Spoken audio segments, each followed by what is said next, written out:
Welcome back to the Aussie Shed, ladies and gentlemen. I've been having a little bit of a think about heat management with my turbo exhaust manifolds here. They sit right up against the body, very, very close indeed. If you know the project, you know how tight the space is that I'm working with here. So I've been having a bit of a think about how I'm going to manage the heat. I could wrap the headers, wrap the exhaust manifold header here, ceramic coat it. You know, there's many things that you can do, but one of the easiest things that you can do is to just make up some heat shields. And in my opinion, physical heat shields are the best option to prevent radiant heat getting into areas we don't want or potentially damaging things. Heat shields don't work in the same way that, say, a ceramic coating will, which will keep the heat kind of inside of the pipes, and it does reduce radiant heat, but heat shields actually reduce the radiant heat better than coatings do. So of course you could always do a combination of both. You could do a coating and then a heat shield, but because I'm a major tight ass, I think a heat shield is all I pretty much need. So I've had a bit of a crack at making some heat shields. So this is the one I've knocked up for the driver's side here. Not sitting there real well. And there's another one here that I've knocked up for the passenger side. Now, I've been thinking about it long and hard, and I really like the design. I think the coverage is really good. It actually fits really well with the body shell back down over the engine and everything. So after thinking really hard about it and looking at it for sort of quite a while and thinking about all the different aspects of what the heat shields need to do, I've pretty much come to the conclusion that I don't think the cardboard's going to hold up very well. So even though the design's good, I think the material choice is actually quite bad. So I've decided to reproduce them out of something else. So what I decided to do, folks, was to reproduce them out of stainless steel sheet. It's about 0.7 of a millimetre thick, and I've just folded it and just tigged it up. Yeah, I think it's a much better choice than the cardboard. I've welded on some little standoffs on here, on the front and on the back. They're just a little bit of stainless steel rod with a 6mm thread inside of it. I actually bought those on eBay from China ages ago. They're just something I sort of keep here. They're super cheap, and the effort in making up little threaded standoffs like that, they're quite a pain in the bum to do when you can buy them for virtually nothing. I think I bought a bag of 20 for about $4 or $5 or something. Anyway, so you can see that's where our heat shield will sit.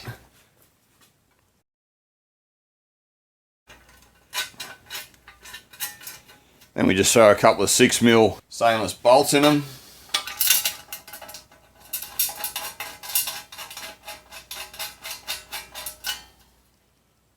And that is pretty much done. And exactly the same thing for the other side. So this is the cardboard one. Just sits on there like that. Once again, same thing, just welded on some little standoffs on the manifold there. And here's the stainless one. Once again, just a simple thing, just a few folds, bit of a cutout, a couple of welds, you can see on the inside there. And that sits on like so.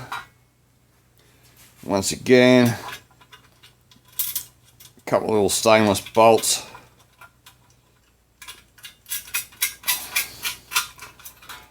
Just to hold them on. Like so. And I think this is it's a pretty good solution as far as heat management goes. I think they'll work extremely well. They're fairly neat looking. I think it's just a good solution and cheap. This is actually just some offcut of some stainless sheet that I had from something or other, so that didn't actually cost me anything. You can see there's a bit of a fold mark in the end here where there was a corner on the original piece, and I've just flattened it back out to use it on this. Like, it doesn't matter at all, something like that. You'll see almost nothing of this when the engine's in the car, but they should function really, really well. So I thought I might show you guys how I went about doing these heat shields, because they're quite a simple thing to make up, they're quite a cheap thing to make up, and they're extremely functional. Way more functional than just putting header wrap on your turbo manifold as far as radiant heat goes. What I think we'll do, we'll head back over to the bench and I'll run through all the steps involved in turning out something like this. To the bench. Alright folks, I've got a bit of paper down here on the bench, and just for demonstration's sake, let's assume that this is a piece of material that we're going to make our heat shields out of. Your heat shields can be made out of a lot of things. Sheet aluminium, stainless steel, mild steel, basically anything that is going to work to hold a shape and be heat resistant. You can even buy like embossed aluminium and steel factory looking heat shield stuff online that looks pretty trick when it's done. But as you saw, I made mine out of just some stainless sheet that I had sitting around. I chose that for no other reason than it was just something I had there. So these are the two cardboard mock-ups that I've made, and this is probably where the most time is involved in the process, is making the cardboard mock-ups. Just coming up with a design that meets all of your criteria is quite sort of time consuming. Firstly, you've got to create something that does the best job it can do, covers the most area possible without interfering with anything else. Obviously you want it to kind of look pretty reasonable as well, because, you know, who likes building ugly things? It's got to fit within the space that you've got for it, not interfere with anything else, and just kind of do the job that you've designed it for. It takes a while. Like, you basically just get some cardboard. You can see here, these are just old, this is just an old Pepsi box, and it's about, I don't know, maybe a 1mm thick cardboard or so. I find the thinner cardboards are quite good for doing this sort of thing. So all I do is I just start with a piece, lay it on where I'm going to start working, tape it on, and then just start building on it. You can see this is made up out of probably about 10 different pieces of cardboard. So you start off with your sort of main piece folded over the manifold, and then just start building onto it. Cut a piece for a side and tape it on, and, you know, oh, it's got to be a little bit longer, so then cut another piece to extend it slightly, which you can see is what I've done here. I had this cut to this length here, and I decided no, I wanted to extend it by about 15mm there, so I've just laid another piece of cardboard over the top, hung it over a bit, taped it on, and recut it. Now that's the process of building it. It's just a matter of just adding bits and pieces of cardboard and cutting them to suit until you come up with something that meets all of your criteria. Now, as you can see here, there is quite a difference between the two as far as how complicated they are, and also the size, and that's just due to the orientation of the turbos differs significantly on either side of the engine, and what's needed to cover the sort of main merge into the turbo, because the main merge into the turbo is where most of the heat is generated. The port runners, yeah, and the main log does radiate a lot of heat, but the main merge into the turbo is where it gets really hot and sort of stays hot. So that's the area that you have to cover up to the best of your ability. Like, even if this was, say, only that long, if this bit here was missing, it'd only miss, you know, one of the ports, maybe two of the ports, but this is the main sort of meaty area here that you want to cover up. So yeah, you can see the difference in them. This one took probably 3 or 4 times as long to do as this one here, just because of the extra complexity. But once you work it all out and everything, you can see the amount of sticky tape and pieces that are on here that this has been sort of made up from. Once you come up with your design, check it all, make sure you're happy with it. You can then start reproducing it out of a piece of steel of some kind. And it's actually very, very simple, folks. So what I'll do is I'll start disassembling these. I'll start with the most complicated one. And what we basically have to do is flatten it out, and flatten it in such a way that we have the least amount of joins to rebuild it to the shape that it's in.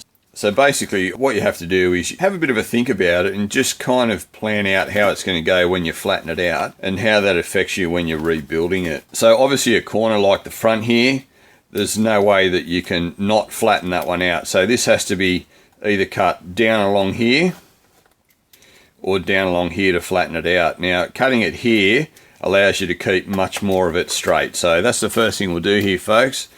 I'll just run a knife down here through the tape and do that. Okay. Now, I've also run a knife along here. I didn't realise, but that still wasn't taped up from when I did it before. You can see that was a corner there, and I've actually run a knife along there just to be able to allow me to flatten it out. And as you can see, it's starting to get into a position where we can start to flatten it out. and all we've done is make 2 cuts, one there and one there. Now this back section here is a little bit on the fiddly side because we bend in 2 directions. We bend this way and we also have this angle here. Once again, it's just a matter of making the minimum amount of cuts that you can to enable you to flatten it out. So as you can see, it starts to flatten out quite quickly. I'll just run another one down through there. Actually no, I think this piece here needs to come out. I might just take this one out completely. If memory serves me.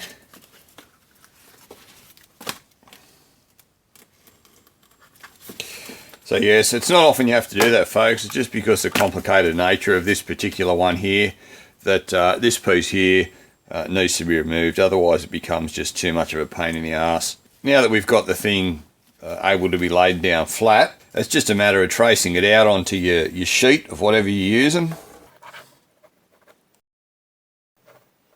Which I will just do right now.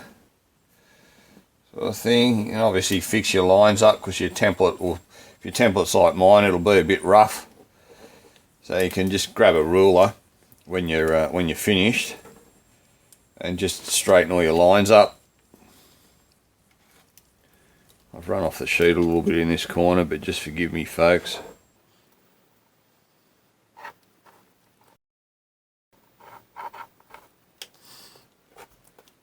So there we go. That's our piece mapped out. We'll just write inside on this so we know what we're working with.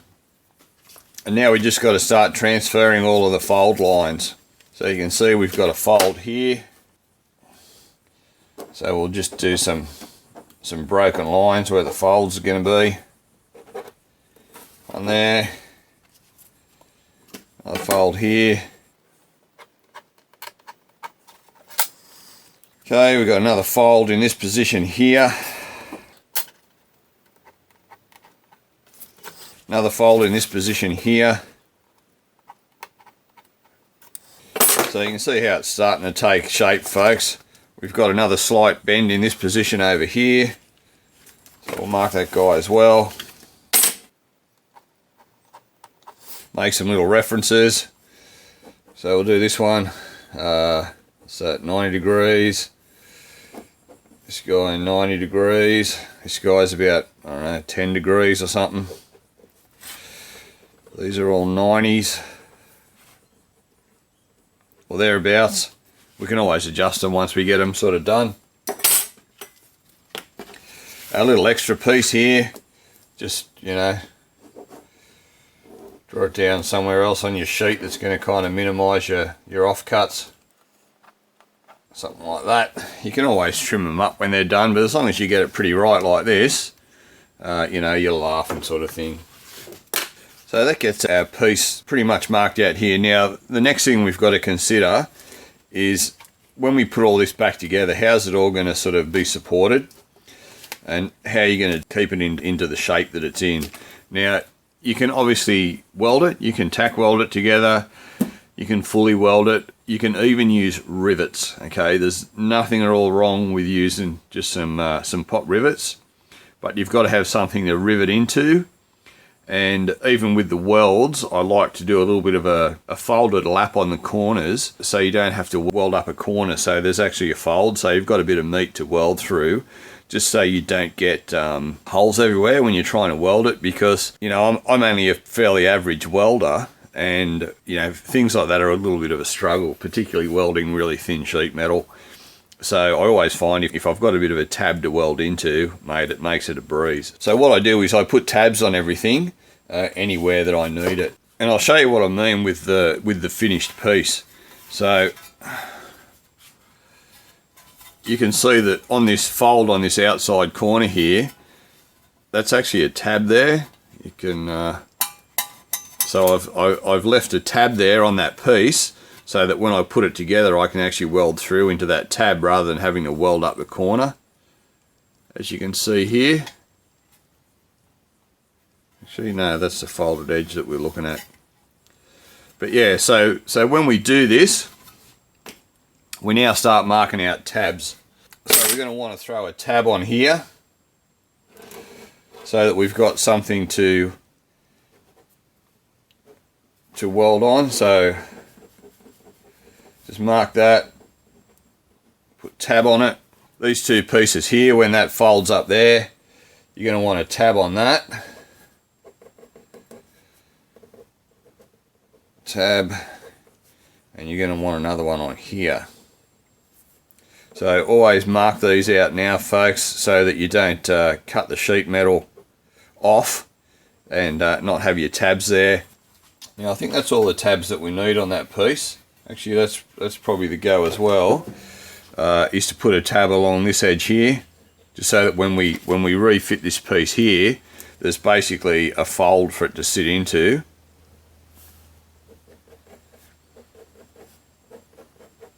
So that you know, so it's easy to weld. All right, so that's pretty good. Call this piece A.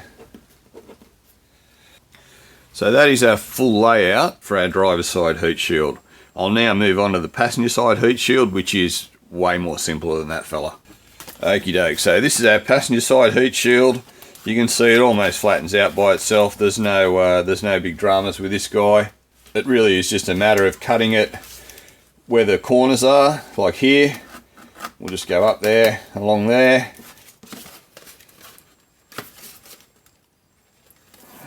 Like so. And there's a little tiny bend here. We'll just cut down through there, like so. And then that guy is completely flat. As you see, way easier than this one. There's no extra pieces, there's no nothing. So we'll just run our marker around this one.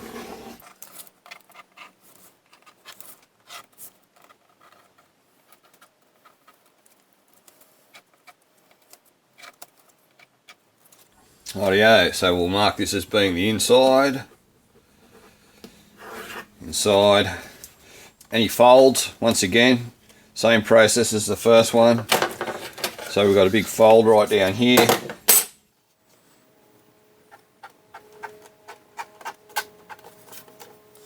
Our other fold line goes from, where are we? This point here to that point there. And is it straight? Yep. Nice straight line. Now, any tabs that we need for putting this back together. Obviously we need a tab here, just like we have on our original piece here. So you can see, folks, I've left a tab on this front piece that's just bent out across there to give me, once again, something to weld into when I go along here. And this little thing at the back, it's kind of too small. It's only a very slight cut to put a tab in. So to be able to cut it out to sort of weld it, I just dropped a little tiny piece of sheet metal on the back of it, and then just sort of welded through into it. So this one is very, very simple compared to the other one. So we'll just mark a tab here.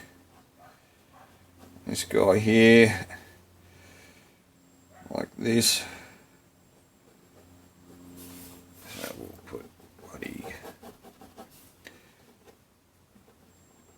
Tab on there. And this one here we'll just cut out. Alright, so this is our driver's side, our passenger,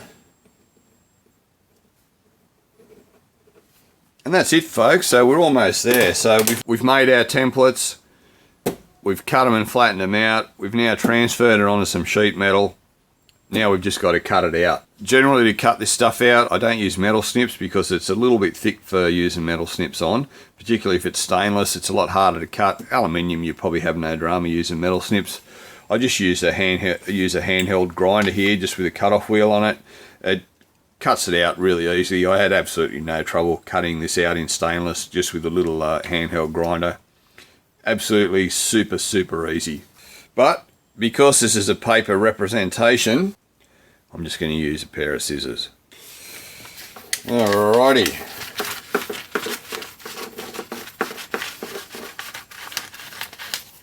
I'll cut these out and we'll come back.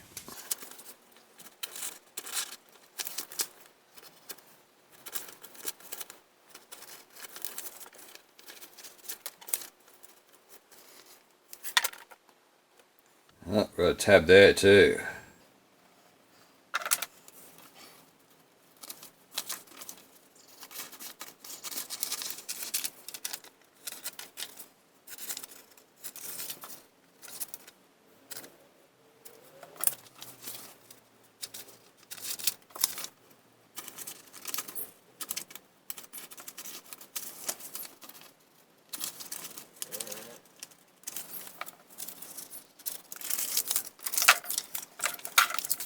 So there you go, folks, they're all cut out now. So it's just a matter of bending them up. Now, obviously they're paper, we can just bend them up with a ruler. For the real things, I just have a shitty bender that I made up out of a few bits of steel offcut that just bolts to my bench.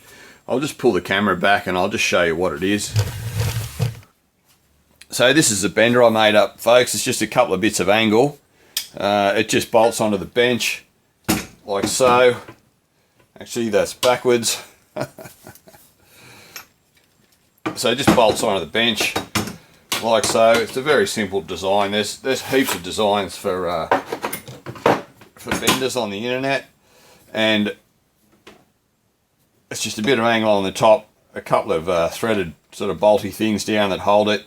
You slide your piece through, and trying to hold it all with one hand here, folks, because it's not bolted to the bench.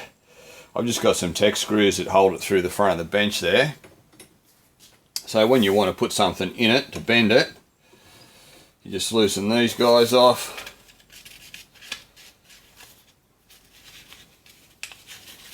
And this isn't going to work. Grrr. Alright, I'm going to screw it down and give you a proper demo.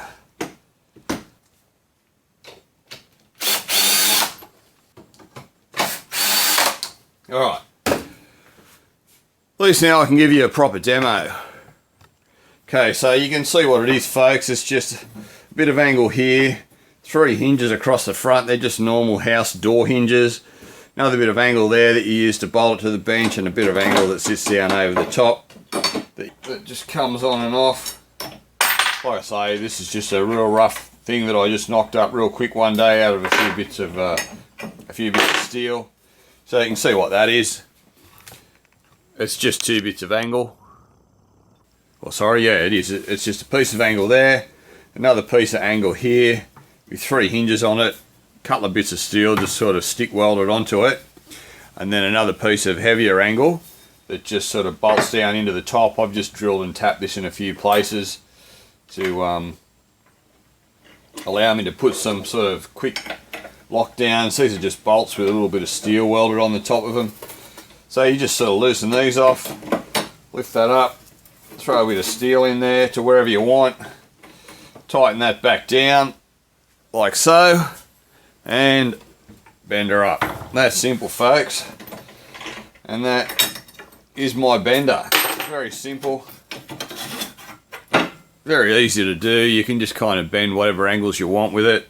I can bend stuff up to whatever that distance is there. I don't know, maybe 500 mil or something like that.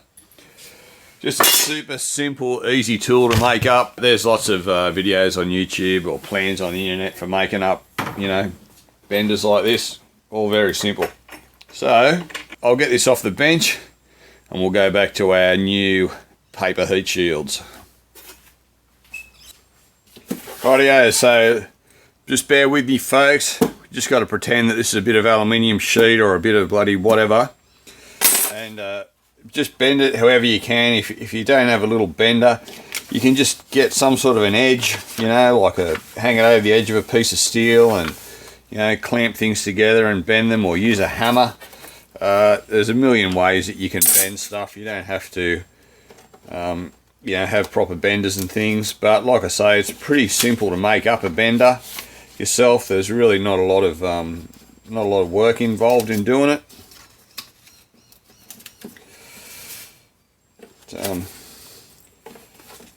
Yes, takes a little bit of time, like all things, you know. There's a little bit involved in doing everything. I don't know how well I'm going to go with this. I've never actually made a paper origami heat shield before. Maybe this is what origami was for. Maybe this is why the Chinese or the Japanese, it's the Japanese, invented origami. Maybe they were making bloody mock-ups of turbo heat shields. Who knows? All our little tabs. Oh, cut that there by mistake or something. Oh, that's a join in my paper. I'll fix that up.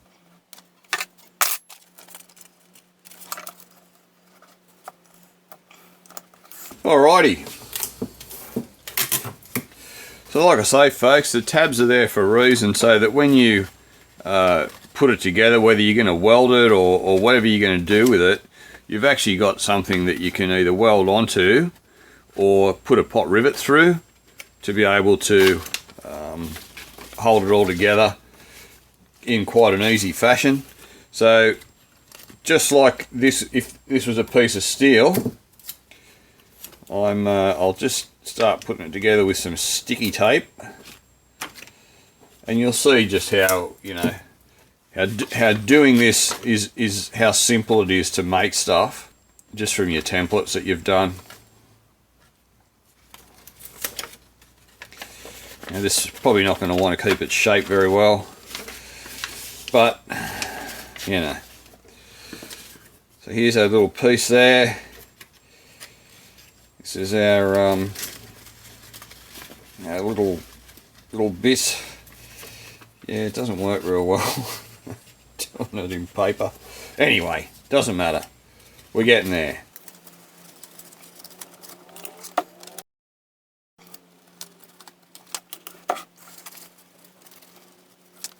No, folded it the wrong way.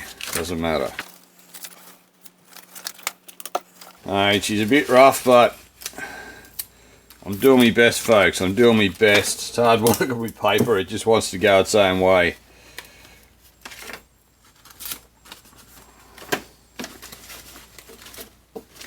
So there you go, folks. You get the idea anyway. I won't worry about making the second one up. Same deal. This is the more complicated one, so it's you know, it's the one that's obviously has the most work and provides the most sort of detail for you. But like I say, all those tabs that we did, they're there so that we can just drop rivets through to hold it all together.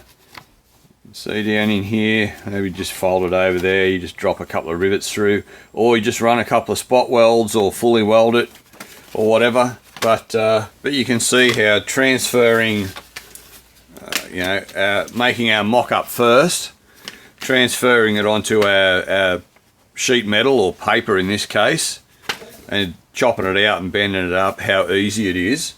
And basically the only difference between this and this is that this one's been done in stainless steel and this one's been done out of paper. So yeah, folks, that's all there is to it. So I hope you found that interesting. As you can see, it's not that hard to make up custom heat shields for turbo manifolds and all sorts of stuff. Just make yourself a mock-up out of cardboard or whatever first, get it all right, transfer it onto a piece of steel. That way you're not working with the steel, you're only working with this sort of crap. You can add bits on and take it off. If you're trying to make it in one go out of the final material and you cut too much off it, you're screwed. You know, you've got to weld a piece back on or whatever. It's just not worth the effort. That's why mock-ups are a real thing. That's how stuff's all made. It's just a foolproof way of doing stuff. So I hope you like that, folks. I hope you like the heat shields that I've made up for the twin turbo project here. And I hope you found that interesting, just seeing how easy it is to make simple things like this that look quite impressive to people and just think, oh wow, that's awesome, who made that for you and all that sort of stuff. as you can see, it's pretty easy to bloody make it yourself and save yourself a whole heap of money. So anyway, folks, just a quick one. Hope you found that both interesting and informative. And as always, thanks for stopping by the Aussie Shed. Bloody pleasure to have you here. And if you want to see more of my stuff, remember to come back, like and subscribe. Cheers.